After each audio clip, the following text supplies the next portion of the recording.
Muy buenas tardes, mi nombre es Enrique Seguro Hernández y yo les voy a hablar sobre el servicio exterior de la Federación Rusa. Como primer punto, les voy a hablar sobre los aspectos diplomáticos, empezando con la organización del servicio diplomático. La Ley Federal del 27 de julio del 2010, la N-205-FZ, establece las características jurídicas y organizativas de la aprobación de la Administración Pública Federal en el Ministerio de Asuntos Exteriores de la Federación Rusa. Dentro de esta ley se manejan 4 conceptos básicos: los servicios diplomáticos, los empleados diplomáticos, los miembros del servicio diplomático y familiares del miembro perteneciente al servicio diplomático.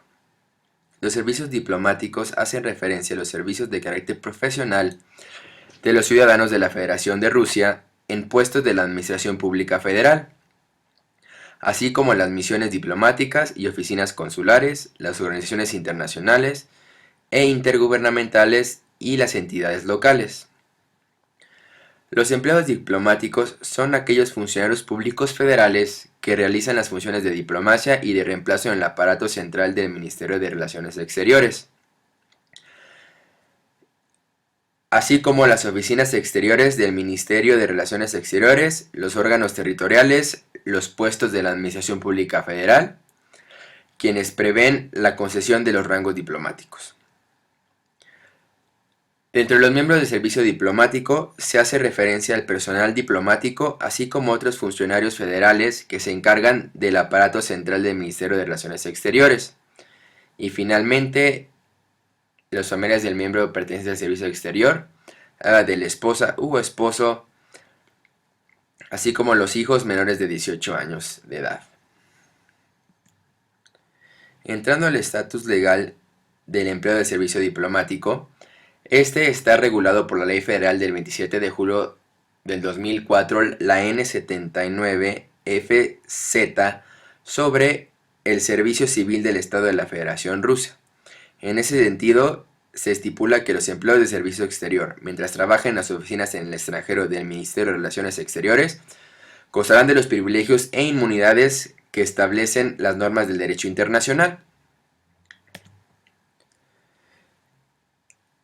Hablando de los rangos diplomáticos, podemos mencionar que hay 11 escalafones dentro de la diplomacia rusa.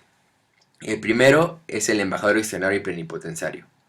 Segundo, el embajador extraordinario y plenipotenciario clase 1, seguido por el embajador extraordinario y plenipotenciario de clase 2, el asesor de clase 1, el asesor de clase 2, el primer secretario de clase 1, el primer secretario de clase 2, el segundo secretario de clase 1, el segundo secretario de clase 2, el tercer secretario y finalmente otros cargos diplomáticos. Es importante señalar que las asignaciones del embajador extraordinario y plenipotenciario, el enviado extraordinario y plenipotenciario clase 1, el embajador extraordinario y plenipotenciario clase 2 son otorgados por el presidente de la Federación de Rusia. Los otros cargos son asignados por el ministro de Asuntos Exteriores de la Federación Rusa. Hablando ahora de las embajadas, podemos decir que Rusia, en el exterior, específicamente en América del Norte, tiene 9 embajadas. En América del Sur tiene 11. En África tiene 41. En Asia tiene 42.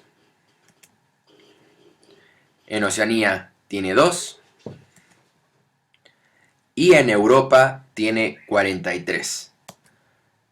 En total tiene 148 embajadas en el mundo. Dentro de las embajadas acreditadas en el territorio ruso, se puede decir que tiene un total de 145 embajadas. Tiene 2 oficinas consulares que representan a Taiwán y a la República Central de Saharaui. Tiene un People's Bureau que representa a Libia. Y tiene una delegación de la Unión Europea. A continuación se muestra un mapa de todas las embajadas y consulares que tiene Rusia en el mundo.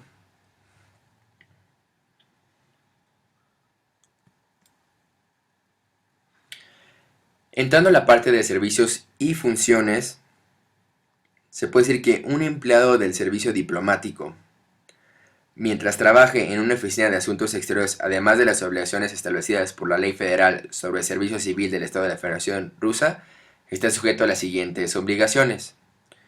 1. Representar adecuadamente a la Federación Rusa en el país receptor. 2. Tiene que tener respeto por las leyes del Estado receptor, así como acatar las normas aceptadas de conducta y de compromisos establecidas por los actos jurídicos normativos de la Federación de Rusia a las misiones diplomáticas del Ministerio de Asuntos Exteriores. Tiene que llevar a cabo acciones de ayuda en caso de que el Estado receptor sufra algún estado de emergencia, ya sean desastres naturales, accidentes graves, epidemias, entre otros, y proteger los derechos de sus connacionales. Para entrar al servicio exterior ruso existen ciertas limitaciones. A continuación se expondrán las siguientes.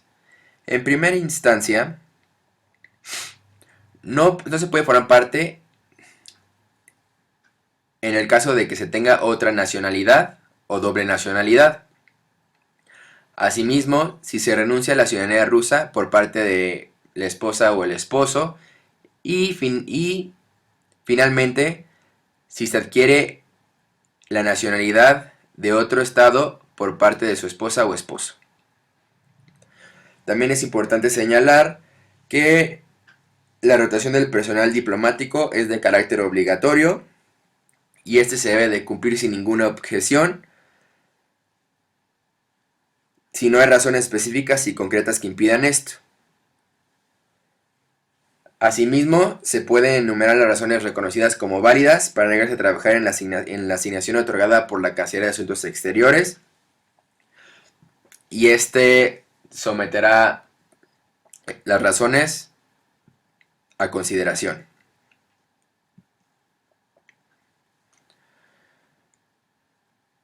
Existen diversas causas de retiro del servicio diplomático del Ministerio de Asuntos Exteriores de la Federación Rusa. Y a continuación se expone lo siguiente. Se puede retirar cuando hay un incumplimiento de leyes y reglamentos, tanto del Estado receptor y leyes y reglamentos rusos. En una situación de emergencia en el país receptor, cuando el oficial del servicio exterior es considerada persona non grata o recibe la notificación de las autoridades competentes del estado receptor, la inadmisibilidad en el estado de residencia.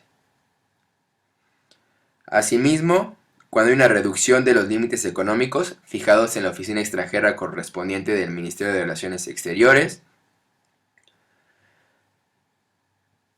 si hay una incapacidad temporal que dure más de 2 meses consecutivos,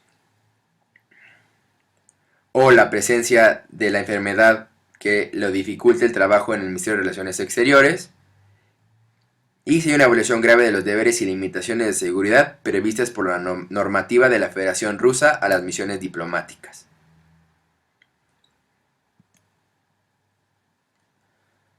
Hablando de las relaciones diplomáticas con países claves, se puede decir que Rusia ejerce un papel crucial en aspectos globales como miembro permanente del Consejo de Seguridad de las Naciones Unidas, especialmente en el caso de Siria y de Irán.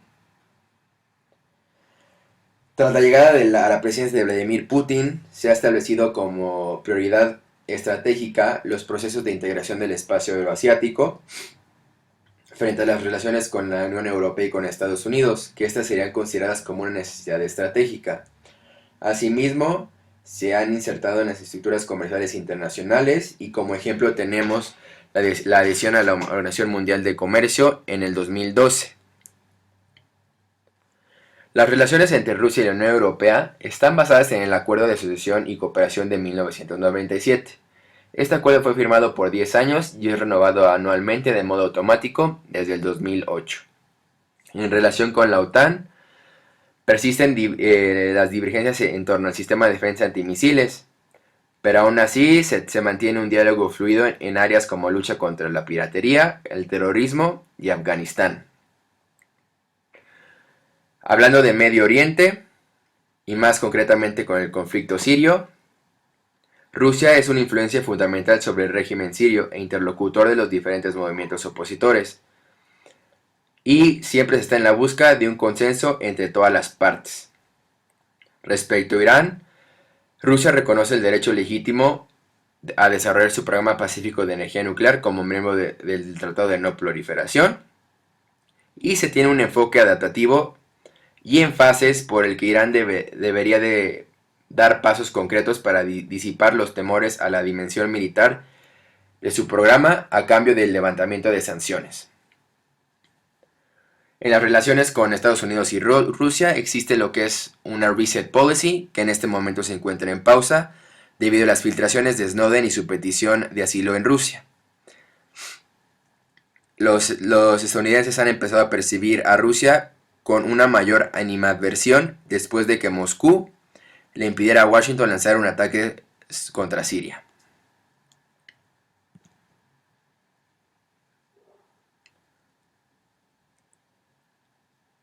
Asimismo, existen diversas críticas internacionales sobre el modo de hacer diplomacia de la Federación Rusa. En primera instancia, tenemos que Estados Unidos y Alemania critiquen a Rusia respecto a Siria, tanto por vetar las resoluciones de las Naciones Unidas como vender armas al régimen. También se critica a Putin por un gobierno corrupto y represivo, y se critica sobre la decisión del asilo a Snowden, donde John McCain ha dicho que esto revela las muy malas relaciones entre Estados Unidos y Rusia, y agregó que el presidente Putin ha puesto su pulgar directamente en el ojo de Estados Unidos.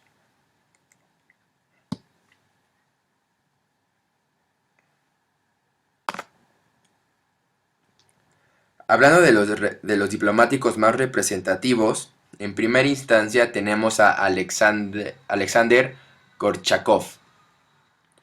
Fue un brillante diplomático nombrado jefe de Cancillería rusa en 1856 por el zar Alejandro II.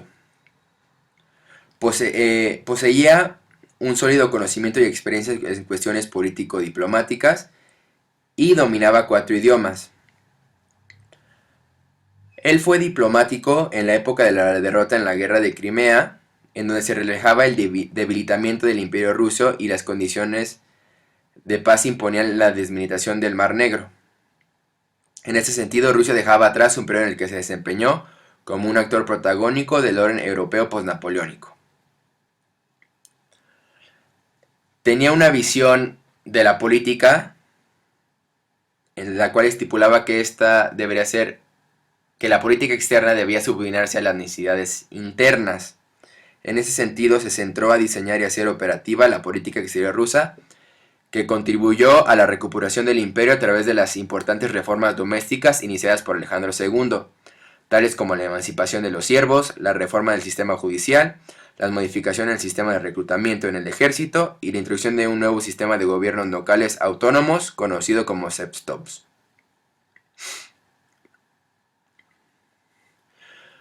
Tuvo una amplia carrera diplomática, ya que en 1807 fue designado al Ministerio de Asuntos Exteriores.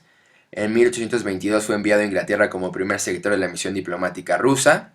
En 1928 fue nombrado consejero de la Embajada rusa en Berlín.